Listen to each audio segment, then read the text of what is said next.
হাসিনা গুণগান আমরা শেষ করতে পারবো না। হ্যাঁ অপরাধ না, হ্যাঁ অপরাধী বানানো হয়েছে। এই সরকার তো ব্যর্থ। হ্যাঁ ভালোবাসি, ঠিক আছে না খারাপ হোক, কিন্তু ওই কাজগুলো তো সে ভালো করেছিল। হাসিনা তো ফিরিয়ে আনা যাবে না, তবে আইলে ভালোই দেশের লেগে ভালো।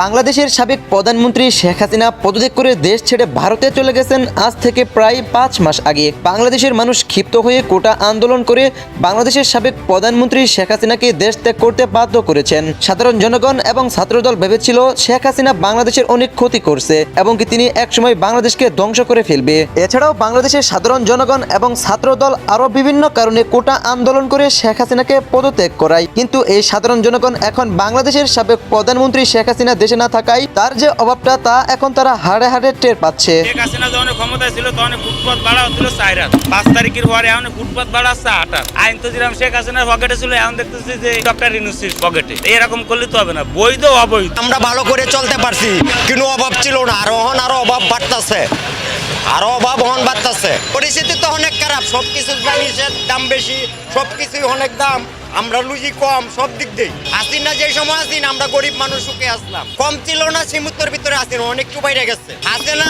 তো ফিরিয়ে আনা যাবে না, তবে আইলে ভালোই দেশের লেগে ভালো। শেখ হাসিনা দেশ ত্যাগ করে যাওয়ার পর থেকে দেশে আরো বিভিন্ন সমস্যা দেখা দিচ্ছে। সমস্ত জিনিসপত্রের দাম বেড়ে গেছে, যার কারণে সাধারণ শ্রমিকজীবীরা ভালোভাবে দুবেলা দুমুঠো ডাল ভাত খেতে হিমশিম খেয়ে যাচ্ছে। এমনকি দেশে আরো সন্ত্রাসী বেড়েই চলছে।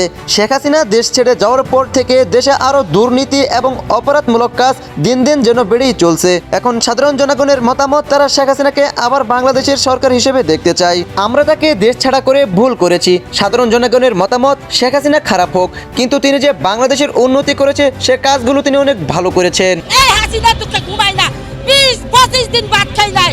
হাসিনা গুণগান আমরা শেষ করতে পারবো না। হ্যাঁ অপরাধ না, হ্যাঁ অপরাধী বানানো হয়েছে। এই সরকার তো ব্যর্থ। হ্যাঁ ভালোবাসি, হাসিনা গুণগান আমরা শেষ করতে পারবো না।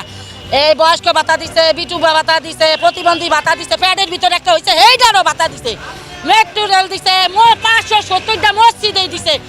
আমাকে দেশে একটা রাস্তা ছিল না, কারেন্ট আসিল না। বিএমপির সময় 2বার টাকা দিছে, 2বার খাইয়া দিছে। হাসিনা এই ঘরে ঘরে কারেন্ট পৌঁছায় দিছে। এই কাছে হাসিনা সইরা আছে বাবা। এই হাসিনা তোকে ঘুমাই না, 20-25 দিন ভাত খাই নাই, বিছনায় বাচ্চার মারে হলাইছি। হ্যাঁ কি আমার মারপাড়ের কিছু। আর এইদিকে আলোচনা উঠেছে 16 ডিসেম্বর শেখ হাসিনা বাংলাদেশে ফিরে আসার। তাজউদ্দিন আহমেদের ছেলে সুহেল উদ্দিন তাজ সহ আওয়ামী লীগের বিভিন্ন নেতাকর্মীরা রাজপথে আন্দোলনে নেমেছে 16 ডিসেম্বর শেখ হাসিনাকে বাংলাদেশে ফিরে আনার জন্য। প্রিয় দর্শক, এই বিষয়ে আপনার মতামত কি? 16 ডিসেম্বর শেখ হাসিনা বাংলাদেশে ফিরে আসলে কেমন হবে? আপনাদের মূল্যবান মতামত জানিয়ে দেন আমার এই ভিডিওর কমেন্ট বক্সে। এবং যদি ভিডিওটি ভালো লেগে থাকে তাহলে চ্যানেলটি সাবস্ক্রাইব করে আমাদের পাশে থাকুন। ধন্যবাদ।